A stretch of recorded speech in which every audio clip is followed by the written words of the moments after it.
Olá, meus irmãos e irmãs de Ideal Espírita, vocês amigos e amigas que nos acompanham aqui na página Estação da Luz Espírita, muitíssimo obrigado mesmo pela sua companhia. A nossa página Estação da Luz Espírita não tem fins lucrativos, o objetivo é a divulgação da doutrina espírita. E é por isso que nós reunimos aqui esta sede de matérias espíritas para que possa atender às suas necessidades, estudo, lazer, pesquisa. Você encontra aqui na nossa página Estação da Luz Espírita os livros da codificação, obras suplementares, entrevistas, palestras e os programas da Web Rádio Estação da Luz de Natal e Web Rádio Cristo Consolador de São Paulo. Ou seja, um acervo que atenda às suas necessidades, sem fins lucrativos. O objetivo é a divulgação da doutrina espírita. E agora eu convido você para nos acompanhar na reprodução de mais esse trabalho imperdível. Muito obrigado mesmo pela sua companhia e vamos juntos!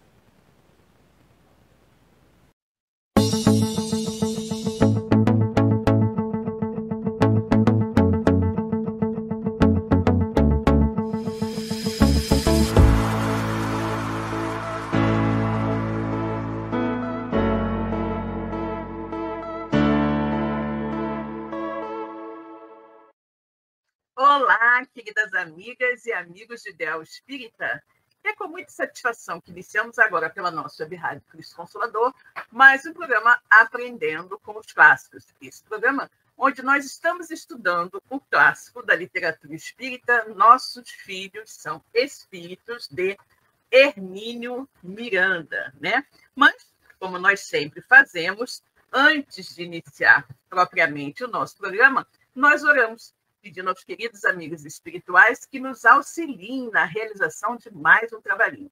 Então, convidamos a todos que estão nos assistindo agora e aqueles que irão nos assistir mais tarde através do vídeo que deixaremos gravado em nosso canal no YouTube para levarem seu pensamento a Deus e, junto conosco, acompanharem esta pequenina prece, ok? Então, vamos orar. Deus, Pai de infinita bondade, misericórdia e justiça, Jesus, nosso querido amigo, nosso mestre, guia e modelo de toda a humanidade. Queridos amigos espirituais que estão aqui conosco nesta tarde, mais uma vez, para nos orientar, nos intuir, nos auxiliar na realização deste programa. Muito obrigada pela presença amiga. Obrigada, sobretudo, pela luz da doutrina espírita que ilumina as nossas vidas. Obrigada também, Pai, pela bênção desta encarnação. Que todos, encarnados e desencarnados, possamos tirar o máximo proveito de tudo que será dito, comentado, estudado na tarde de hoje. E assim, em teu nome, Pai, em nome de Jesus e de todos esses espíritos amigos que coordenam os trabalhos da Web Rádio Cristo Consolador, começa agora mais um programa Aprendendo com os Clássicos, estudo do livro Nossos Filhos São Espíritos, ok? Muito bem, vou cumprimentar aqui minha querida amiga Miriam Becker. Olá, Miriam, querida, boa tarde, tudo bom? Que bom que você está aqui, né? Muito bom ter você conosco. Bom, eu hoje vou tratar com vocês, né, do capítulo Como Conversar com Deus. Na verdade, o que acontece? Esse capítulo é um capítulo que eu acredito que o Hermínio Miranda adicionou, na verdade, sim, ele adicionou, né, a esta edição aqui. Essa minha edição, acho que talvez seja a edição mais antiga, né, dessa obra do Hermínio, ou uma das mais antigas. Na verdade, a minha edição é a segunda edição. E depois, para minha surpresa, que eu não sabia, né, o Hermínio acrescentou mais uns 3 capítulos, né, ao livro já pronto. Então, quem tem uma edição mais nova, tem esse capítulo que eu vou começar a tratar com vocês hoje, que é Como Conversar com Deus.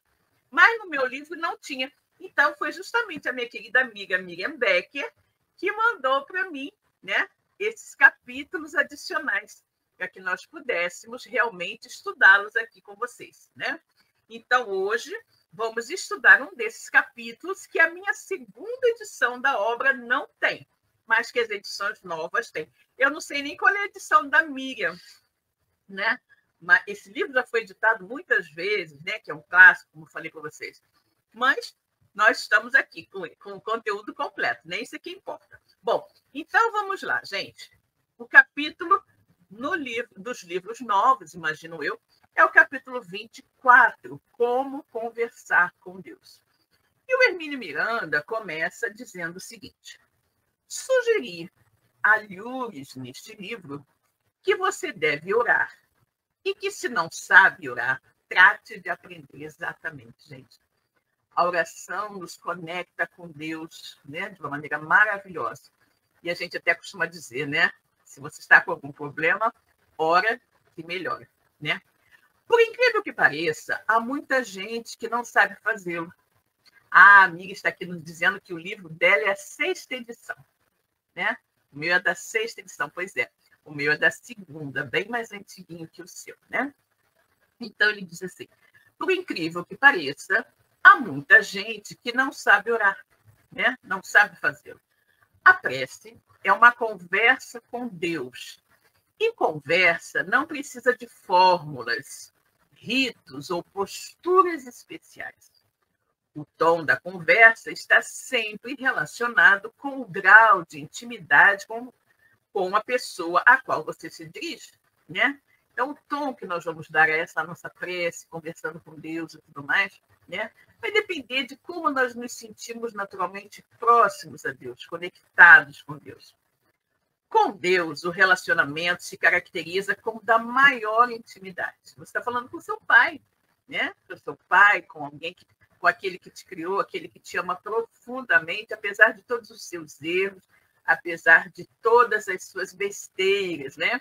Ele te compreende, te perdoa, exige naturalmente que você repare o erro cometido, mas não deixa de te amar por causa disso, né? Então, com Deus, o relacionamento se caracteriza como da maior intimidade, né? E aí o Hermínio continua: quem melhor do que ele para nos conhecer? Né? Quem melhor do que Deus, nosso Criador, para nos conhecer? Saber de nossas mazelas, necessidades e potencialidades. Do mais alto nível deve ser o respeito no trato com Deus. O cantor e compositor Gilberto Gil sugere, na sua bela canção, como deve preparar-se aquele que deseja falar com Deus. Os poetas sabem das coisas, diz Hermínio Miranda, né? Como também sabia Francisco, o jovem Bernardone de Assis, né? Francisco de Assis.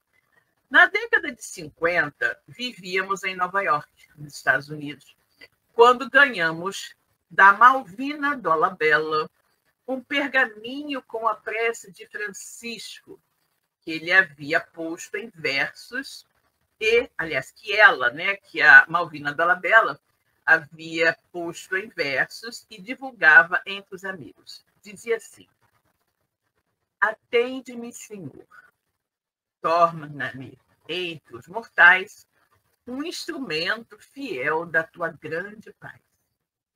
Onde a ofensa existir, que eu coloque o perdão. Onde o ódio raivar, dá que eu possa, Senhor, deixar em seu lugar um sorriso de amor. Onde houver a discórdia, eu proponha a união. Onde o erro, gritar com toda a mansidão, eu ensine a verdade. E, ao ouvir duvidar, mostre o esplendor da fé que nos leva a te amar. Que é o que desesperar, náufrago sem confiança, mostre o luzeiro incomparável da esperança. Torne as trevas em luz, tristezas em alegrias. E que chegue, afinal, aquele grande dia. Graças a ti, Senhor, o dia há de chegar. Em que eu console sem buscar ser consolada. Em que eu compreenda mais que seja compreendida. Ame sem procurar saber se sou amada. Porque é sempre no dar que tudo se recebe. O que de outrem matou a sede é o que mais bebe. Ao esquecermos de nós, é que nos encontramos. E o perdão só nos vem quando também perdoamos. E esperarei a morte a sorrir, convencida que só depois da morte é que se conhece a vida. Né? São numerosas as preces da Bíblia, tanto no Antigo como no Novo Testamento. Uma das mais remotas dessas conversas com Deus está em Deuteronômio, capítulo 9, versículos 26 a 29, onde se lê isso aqui. Ou seja, em Deuteronômio, lá no Antigo Testamento, né, no capítulo 9 do Antigo Testamento, versículos 26 a 29, a gente tem a seguinte conversa com Deus, que diz assim: Senhor Deus, não destruas o teu povo e a tua herança, que resgataste com teu grande poder e que tiraste do Egito com a tua mão poderosa. Lembra-te de teus servos Abraão, Isaque e Jacó. Não olhes para a dureza deste povo, nem para a sua impiedade e pecado, para que não digam os habitantes do país de onde nos tiraste. O Senhor não podia introduzi-los na terra que lhes havia prometido, e como se aborreceu com eles, os tirou para matá-los no deserto. Eles são teu povo e tua herança, que tiraste com tua grande força e com o teu braço estendido. Aí está uma boa conversa, aí vem o Hermínio com seu comentário, né? Aí está uma boa conversa de coração aberto, na qual a pessoa em prece reconhece os desatinos do povo, mas apela para que não sejam todos destruídos. Afinal de contas, ainda que merecedores de uma severa corrigenda, continuam sendo aquela gente que foi retirada da escravidão. Se fossem aniquilados, que iriam dizer os egípcios, né? Então, aqui é muito interessante, porque com esse exemplo que o Hermínio coloca aqui, né, dos próprios judeus que eram escravos no Egito e que Deus os retirou da escravidão no Egito e os colocou, né, naquela caminhada, naquela fuga, né, imensa de 40 anos peregrinando pelo deserto, né? Deus os colocou naquela situação. E aí, o que acontece? Nessa prece, né, essa pessoa que está orando aqui, ela diz reconhecer, né, as iniquidades, os erros cometidos por esse povo, mas pede a Deus justamente que o perdoe, tipo assim, que lhe dê uma outra chance. E não é isso que Deus faz sempre conosco.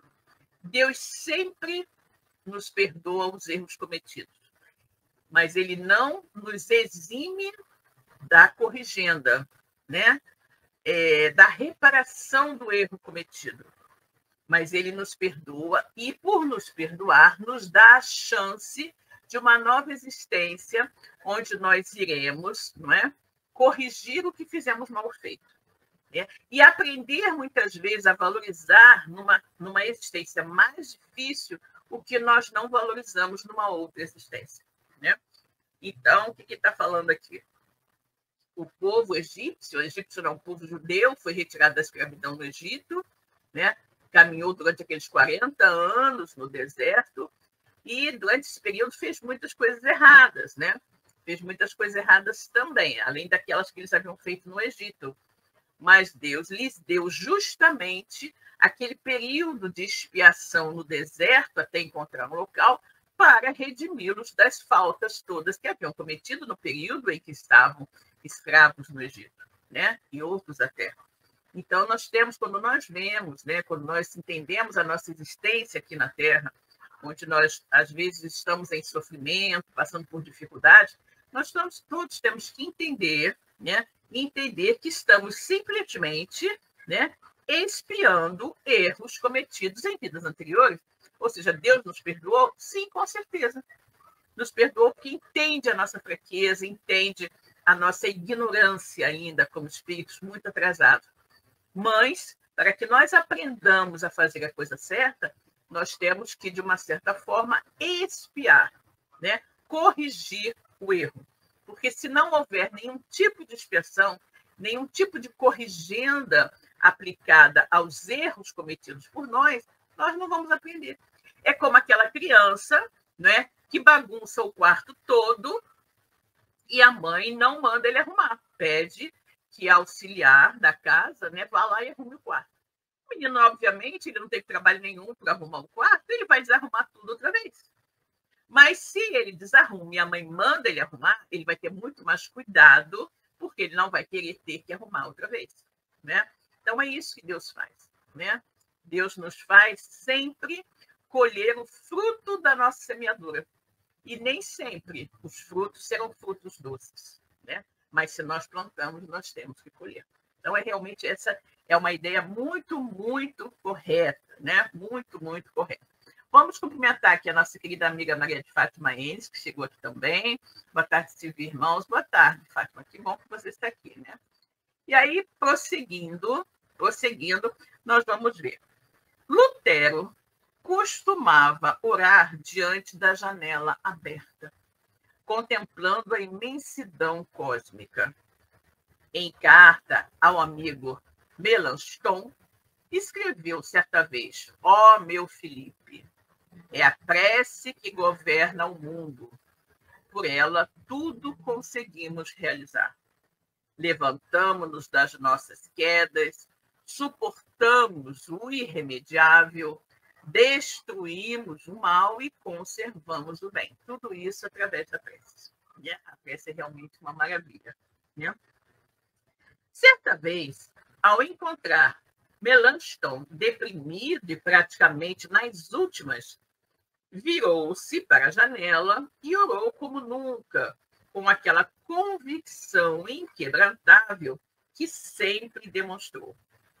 Falou em seguida com um amigo que, a partir daquele momento, começou a recuperar-se para dar continuidade à luta. Ou seja, Lutero, né, tinha por hábito, todas as vezes que estava passando por algum tipo de dificuldade, olhar pela janela, né, contemplando a imensidão cósmica e orar e conversar com Deus, né? Conversar com Deus, expor, né?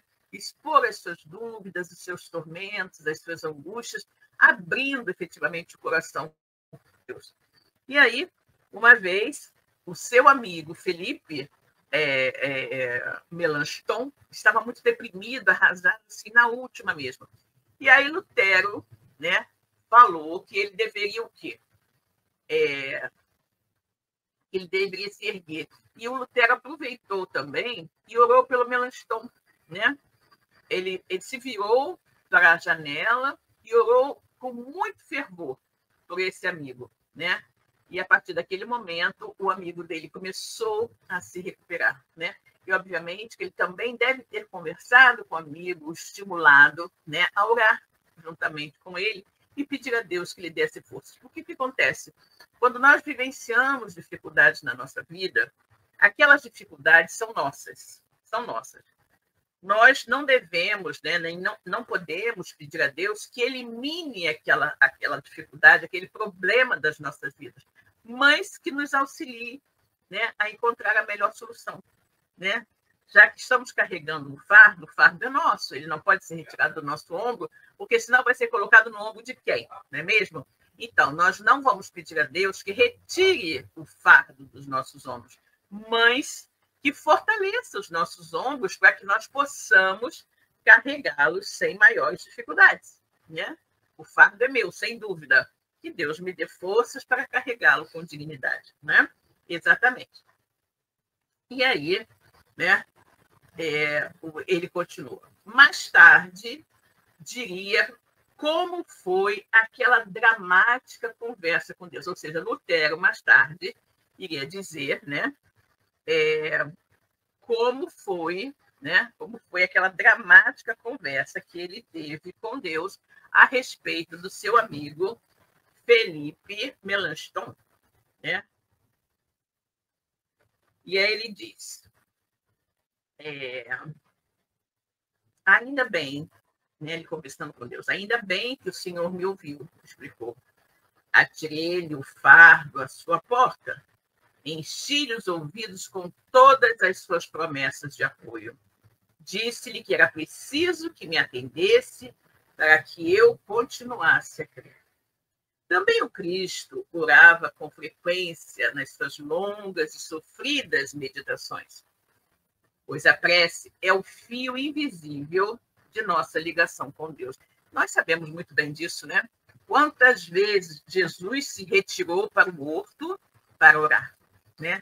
Eram momentos em que, obviamente, que Jesus estava necessitando de meio que recarregar suas energias, porque eu imagino como deve ter sido dificílimo para um espírito tão evoluído, tão purificado como Jesus, descer dos páramos celestiais para estar conosco, né? Espíritos tão atrasados, tão violentos, tão endurecidos, né? Que tinham tanta dificuldade de entender, né, os ensinamentos do Mestre Jesus, como perdoar 70 vezes 7 vezes, que até hoje a gente ainda tem dificuldade, né?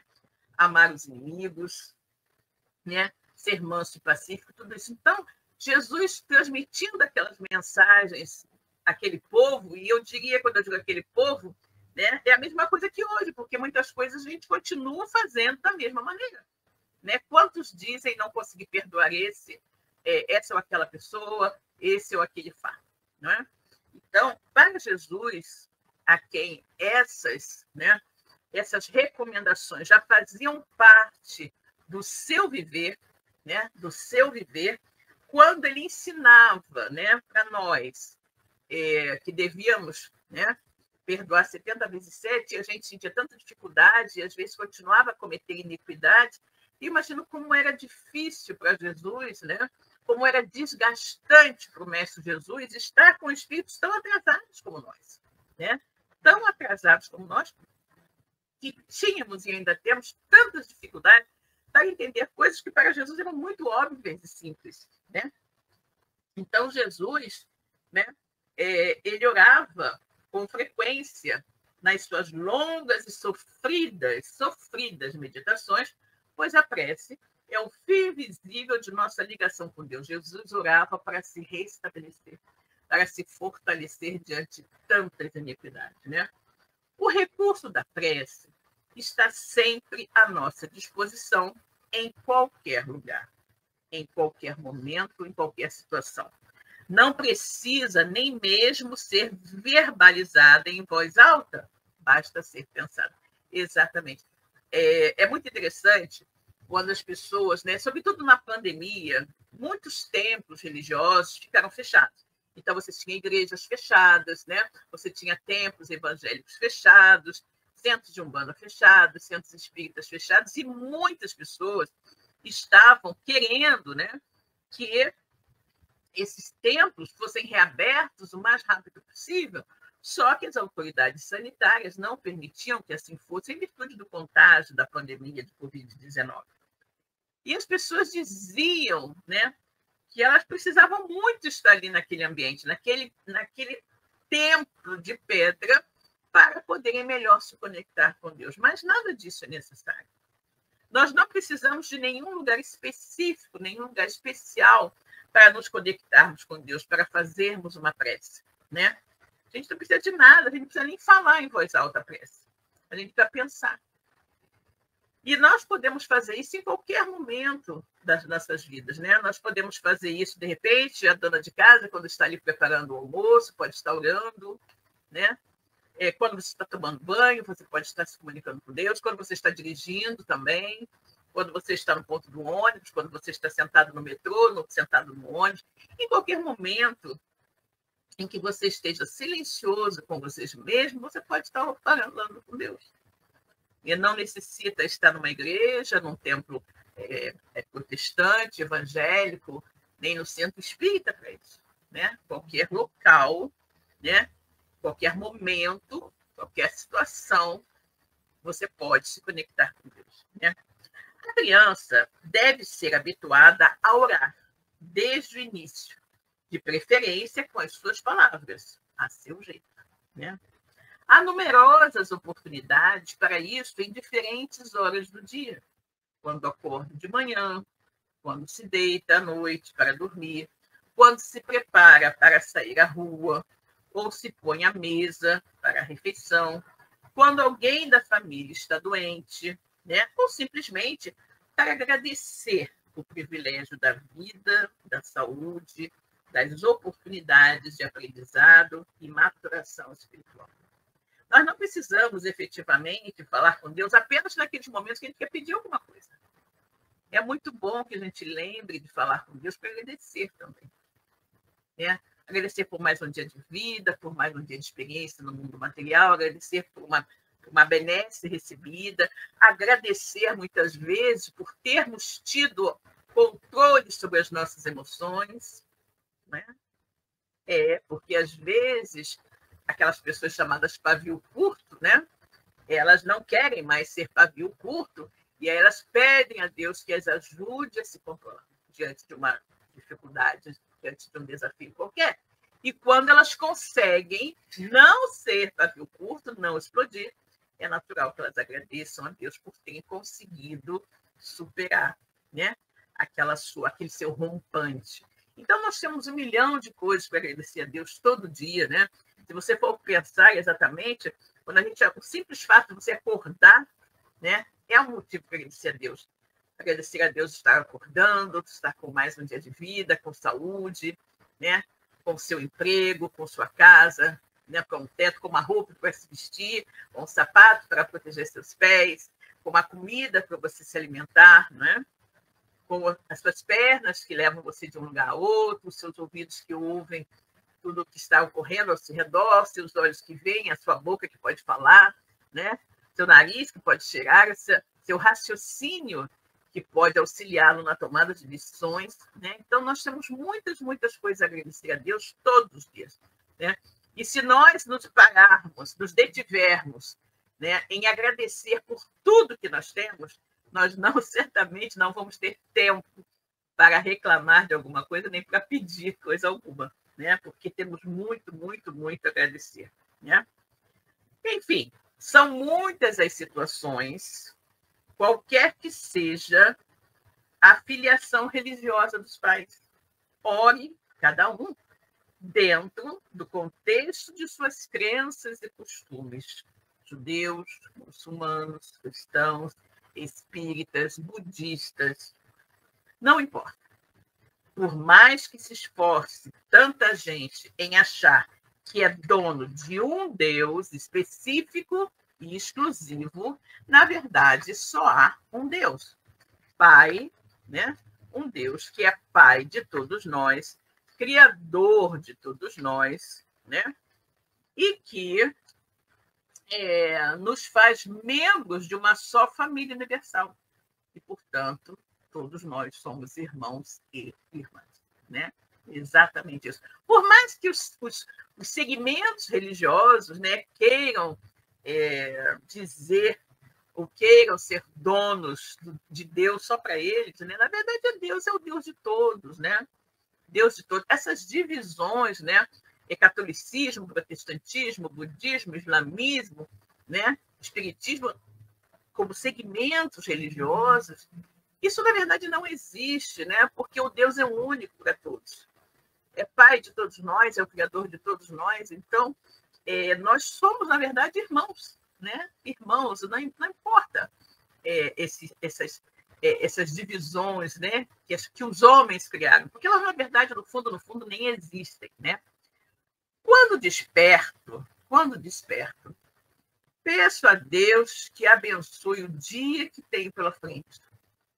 Ao abrir a janela, contemplo a manhã lá fora e digo mentalmente: bom dia, dia. Se me preparo para ir à rua, peço a Deus que me ajude no relacionamento pacífico e harmonioso com as pessoas com as quais me encontrarei. No supermercado, no banco, nas calçadas, na condução. Muitos de nós temos uma hora predileta para a prece mais longa e a meditação. obtei pelas 6 horas da tarde, após concluídas as tarefas do dia. Costumo compor minhas próprias preces e as renovo de tempos em tempos, a fim de que não se automatizem e passem a ser repetidas mecanicamente. Quero estar consciente de que estou dizendo a Deus, do que estou dizendo a Deus ou ao Cristo. Exatamente, né? Nós devemos sempre fazer preces, preces da nossa cabeça, né? E não preces decoradas. Porque quando você decora, aquilo sai automático, você não consegue conectar o seu coração e a sua mente naquilo que você está dizendo, porque é muito automatismo. Então, não dá para você colocar sentimentos, de uma certa forma, naquilo que você está dizendo, de uma maneira repetitiva e automática. Mas quando você tem que pensar no que você vai dizer, né? Obrigada, Senhor, por mais um dia de vida, obrigada porque eu tenho saúde, obrigada porque eu tenho um teto, obrigada porque eu tenho uma família, um emprego, tudo isso você precisa pensar. E quando você pensa para agradecer, né, você está colocando uma carga emocional muito maior do que quando você simplesmente repete aquilo de maneira automática, né, e decorada. A prece tem, contudo, algumas peculiaridades para as quais precisamos estar preparados. Muitas vezes, elas são atendidas exatamente porque não são aparentemente atendidas. Olha que interessante. Está confuso? Vamos dizer de outra maneira. Pode bem acontecer que, se obtivéssemos aquilo que pedimos, nós seríamos prejudicados e não beneficiados. Isso aqui é muito bom, né? Isso aqui é muito interessante, né? Por quê? Porque algumas vezes nós pedimos determinada coisa, né? Nós pedimos determinada coisa e, aparentemente, Deus não nos concede, né? Não nos concede. Mas é justamente, como diz aqui o Hermínio, é justamente não nos concedendo aquilo que a gente pede que Deus está nos favorecendo, né? E aí, o que acontece? Às vezes, nós pedimos coisas que nós não temos noção, né, exata do que aquilo vai nos causar. Nós achamos que será positivo, que será benéfico, mas Deus, que tudo sabe, que é a inteligência suprema, a causa primária de todas as coisas, que vê muito além, né? Ele não vai permitir que aquilo aconteça, porque aquilo não é o melhor para nós, né? Não é o melhor para nós. Você pode, de repente, ter um exemplo, né, de uma pessoa que tinha um emprego e queria sempre conservar aquele emprego, e um dia ela é demitida. Sempre orando a Deus que conservar sempre, um dia ela é demitida. E parece que Deus simplesmente não olhou para ela e não se importou com as suas preces. Só que Deus, na sua infinita sabedoria, né, fez com que aquela pessoa saísse do emprego, porque haveria mais à frente para ela uma outra oportunidade muito melhor. Mas que, se ela não tivesse saído do emprego, né, sido demitida, ela não iria procurar, né? Ela poderia ficar eternamente naquela posição, né, sem chance nenhuma de crescimento, mas que, né, não daria muita coisa a ela, deixaria naquele mesmo nível onde estava. Mas Deus, na sua infinita bondade, sabedoria, justiça, amor por nós, ele fez o quê? Ele fez com que a pessoa se demitisse, porque apenas sendo demitida, ela poderia procurar uma outra coisa. E, ao procurar uma outra colocação, ela iria encontrar uma colocação muito melhor para ela, né? Mas, se ela não tivesse sido demitida, ela continuaria ali, naquela mesma situação para sempre, né? Então, é aquilo que o Firmino falou. A prece tem, contudo, algumas peculiaridades para as quais precisamos estar preparados. Muitas vezes, elas são atendidas, as nossas preces são atendidas exatamente porque não são atendidas, aparentemente, né? E aí, vamos dizer de outra maneira, pode bem acontecer que, se obtivéssemos aquilo que pedimos, nós seríamos prejudicados e não beneficiados. Exatamente o exemplo que eu dei da pessoa que pedia para não ser demitida, né, e acabou sendo. né? Mas foi a única maneira que Deus encontrou para que ela buscasse outra coisa e encontrasse uma posição muito melhor que ela não teria buscado nem encontrado se não tivesse sido demitida, né? Além do mais, a prece não deve ser transformada em petitório, né? Que muitas pessoas fazem disso, né? Só oram para pedir, pedir, pedir, pedir, pedir, né? A prece não deve ser transformada em petitório, como se Deus estivesse à nossa disposição para atender a qualquer capricho fútil. A prece constitui um processo através do qual somos fortalecidos para as lutas que nos aguardam. A prece não é um recurso para a gente ganhar na loteria ou conseguir que os obstáculos e as dificuldades sejam postos ali, né? Obstáculos e dificuldades sejam removidos do nosso caminho. Não é para isso. Nós não devemos orar para isso, né? Nós não devemos orar para futilidade, para ganhar na loteria, para ganhar isso, ganhar aquilo, para achar um dinheiro na rua, né? Para eliminar os obstáculos e as dificuldades. Não, né? Nós não devemos orar para isso. Primeiro, que os obstáculos e as dificuldades foram postos no nosso caminho ali pela nossa própria insensatez. Lembra que eu falei? Nós colhemos aquilo que plantamos. Então, as dificuldades que eu estou colhendo hoje são justamente aquelas que eu plantei lá atrás, né? Então, os obstáculos e as dificuldades foram postos ali pela nossa própria insensatez, né? Insensatez. Segundo, porque nós temos de aprender a superar essas dificuldades, pois é assim que nós nos fortalecemos e realizamos o aprendizado que temos que realizar, o aprendizado que nos compete, né? Se eu tiver dificuldades e não enfrentá-los, como é que eu vou aprender a superá-los, né? É através das dificuldades que eu aprendo a superar, né? Se eu não tiver nunca nem... Você imagina aquele filho super protegido que os pais não deixam que ele enfrente nenhum problema na vida, nenhuma dificuldade. O dia que os pais morrerem, desencarnarem, e esse filho ficar sozinho no mundo, ele vai ser um caos. Porque ele não aprendeu nada, ele não aprendeu como se virar sozinho. Então, os obstáculos, as dificuldades que são colocadas em nosso caminho são justamente para nos fazerem crescer, para nos fazerem evoluir, para nos fazerem caminhar, aprender a caminhar com as nossas próprias pernas. Então, Deus não vai retirar as dificuldades e os obstáculos do nosso caminho. Nós não temos que orar para pedir isso, nós temos que orar para que Deus nos auxilie a encontrar a melhor solução para contornar, superar aquele obstáculo. E Deus nos dê as forças necessárias para carregar o nosso fardo. É para isso que a gente precisa orar, né?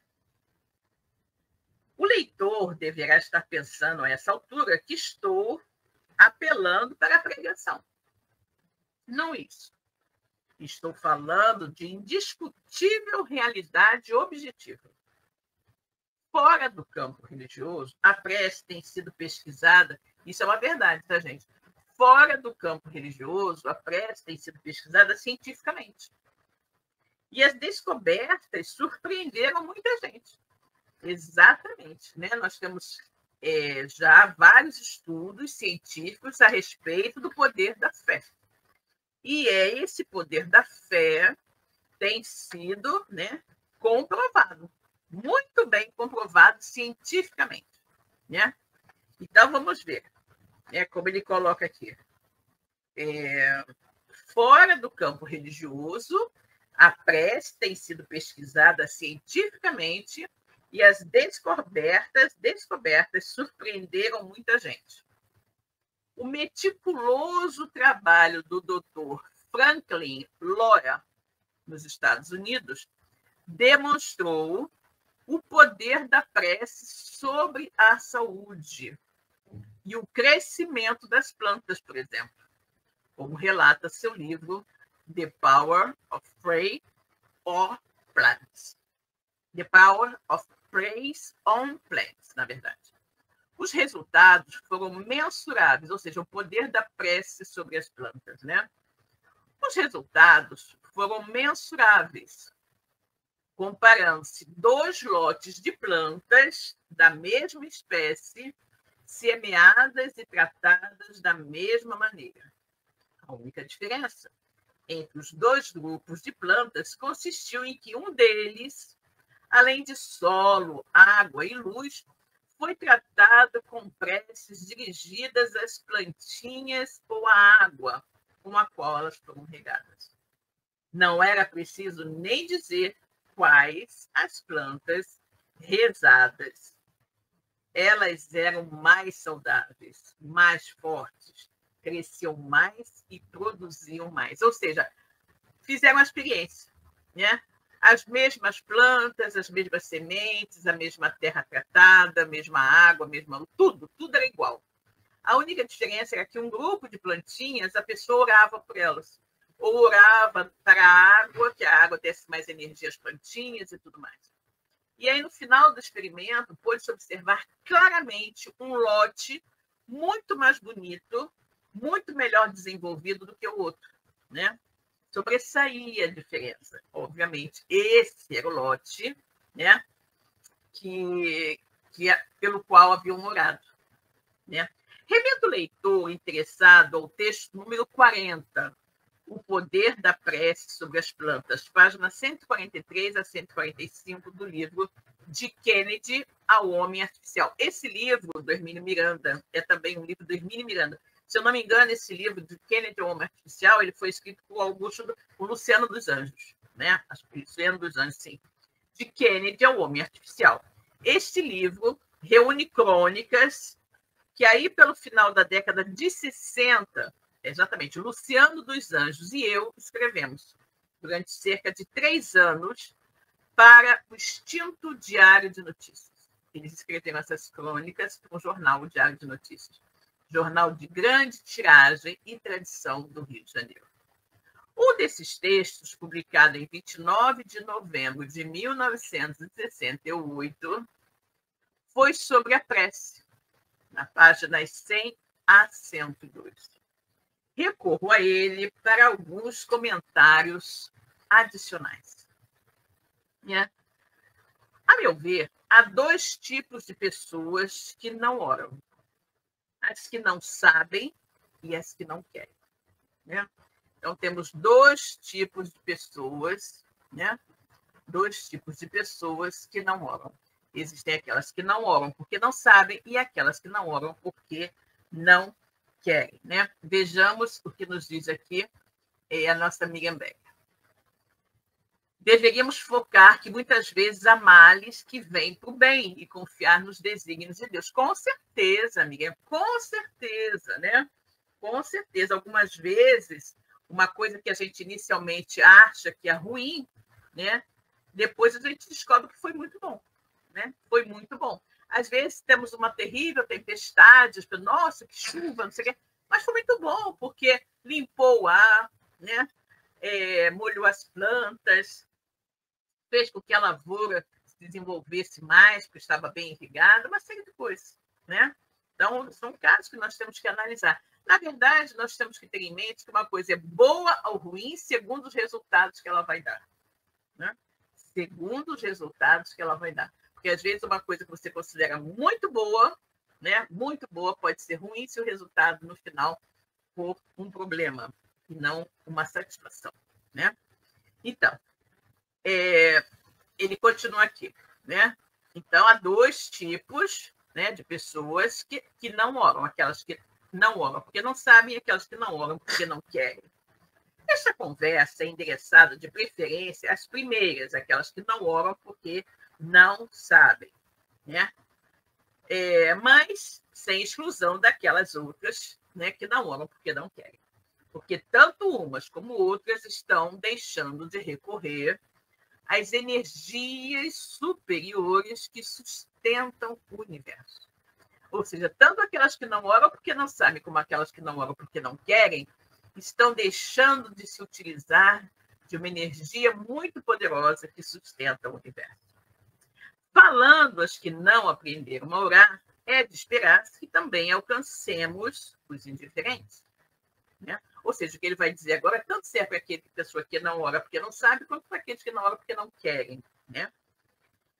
Bem pensado, aliás, creio que poderíamos colocar mais um grupo, o daqueles que oram mecanicamente, recitando fórmulas que a repetição infindável esvaziou de todo o seu conteúdo emocional, aquilo que ele falou também anteriormente, né? Também não adianta muito você orar, orar, orar de forma repetida quando o seu coração não está conectado com a sua mente, né? Então, e para que serve uma prece, então, sem emoção? Para nada, né? Uma repetição. Você pode estar fazendo aquela prece, né? Repetida, repetida, repetida, como você poderia estar lendo a lista de compras do supermercado, da mesma maneira. Não tem nenhum sentimento ali, né? Muitos ainda não descobriram que o valor e a eficácia da prece não estão no número de vezes que recitamos, e sim no que sente o nosso espírito ao pronunciá-la. Exatamente, né?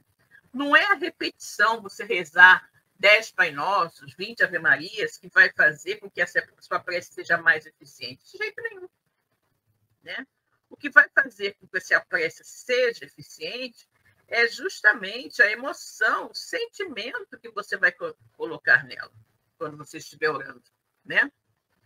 Por isso, aqueles a quem não mais satisfaça a prece repetitiva ficam sem saber o que dizer a Deus, né? Aquelas pessoas que, o que eu falo?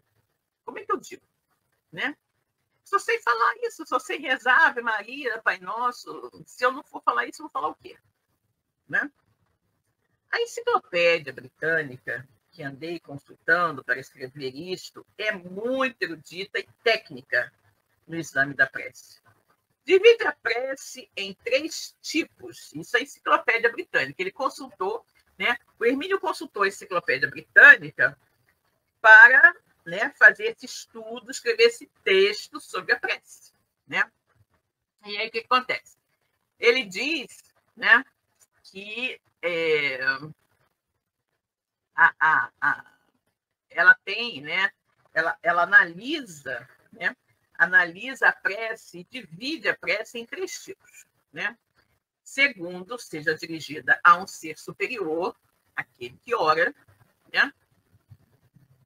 A um ser do mesmo nível ou a um ser inferior.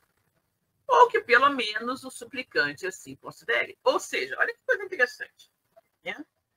Você vai fazer uma prece dirigida a... Tem 3 tipos, segundo a enciclopédia britânica, 3 tipos. Ou você está orando para um ser que é superior a você, ou você está orando a um ser que é igual a você, ou você está orando a um ser que é menos que você. Isso segundo a enciclopédia britânica. A Deus se pede com humildade e confiança.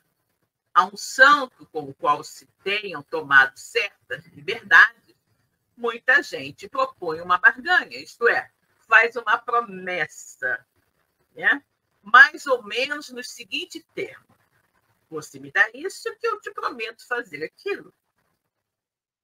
E o terceiro tipo, né, ainda segundo a enciclopédia britânica, é uma verdadeira ameaça. Você me arranja isto ou te quebra a cara.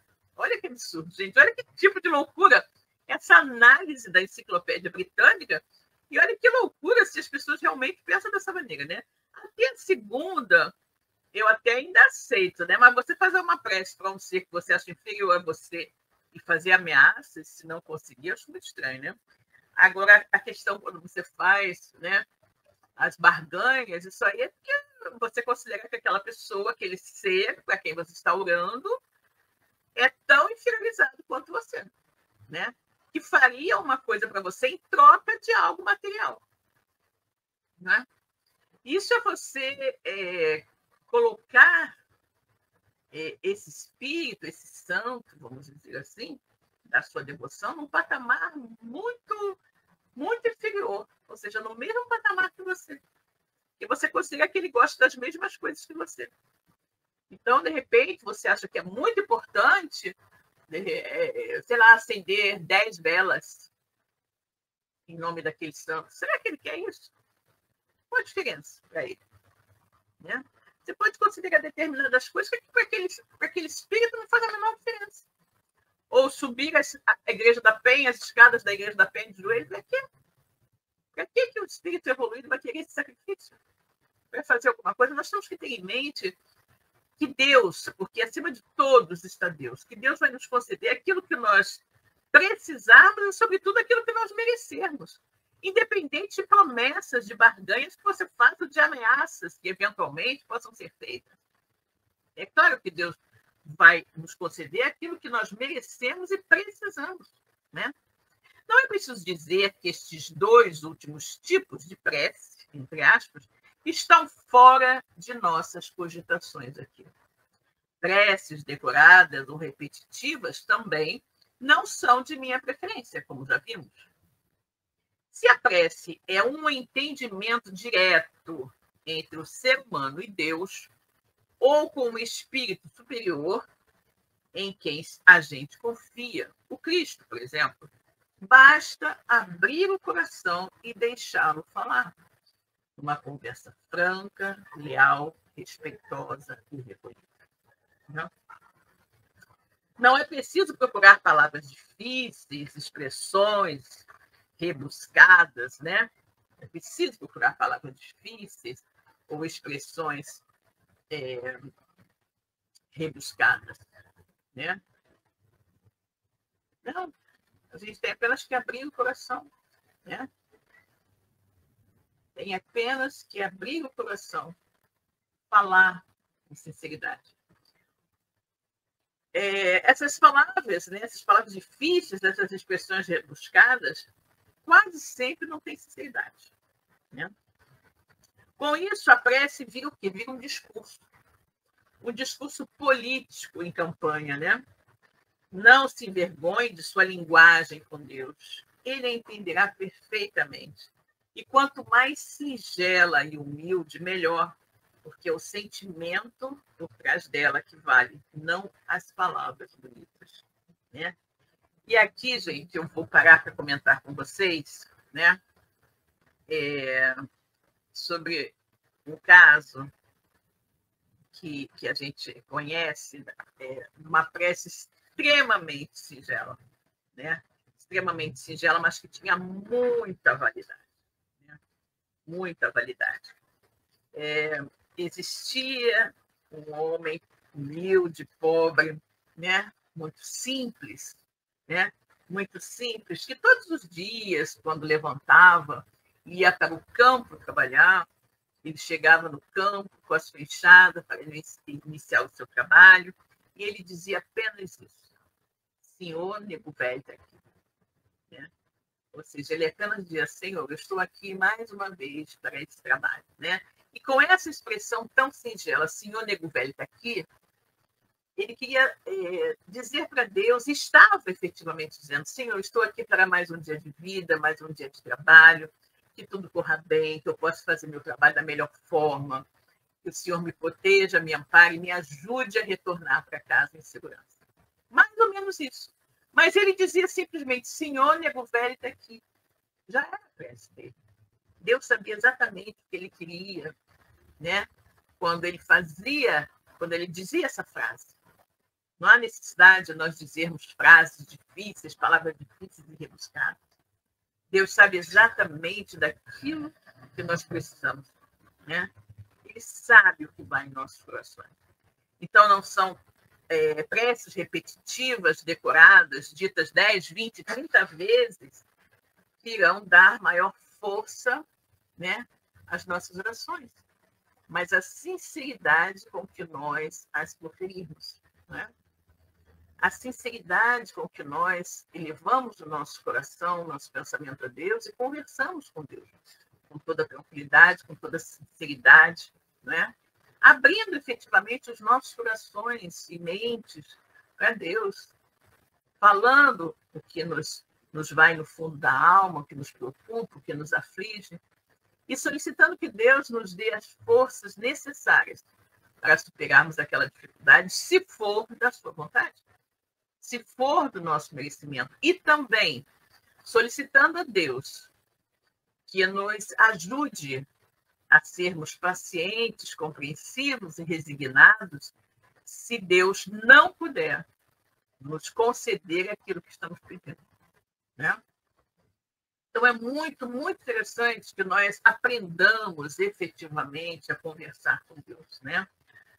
Como diz aqui o texto, né? O título desse texto é Como Conversar com Deus. Com humildade, sobretudo com sinceridade, com confiança, aquela confiança irrestrita que os filhos têm, né? Os filhos pequenos, sobretudo, têm em seus pais, como seus orientadores, seus protetores, né? Aquela pessoa a quem você recorre nos momentos de maior dificuldade. É assim que nós temos que nos relacionar com Deus, né?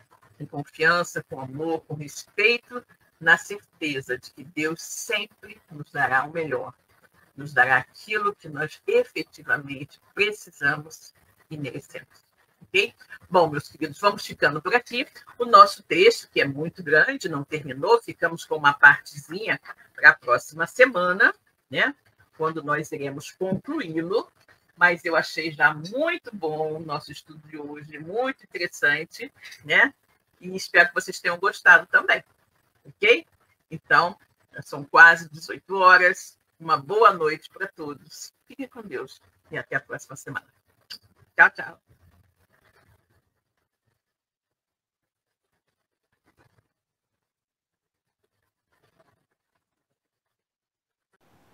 Chegamos ao final da nossa atividade. Muitíssimo obrigado mesmo pela sua companhia e espero você no próximo evento.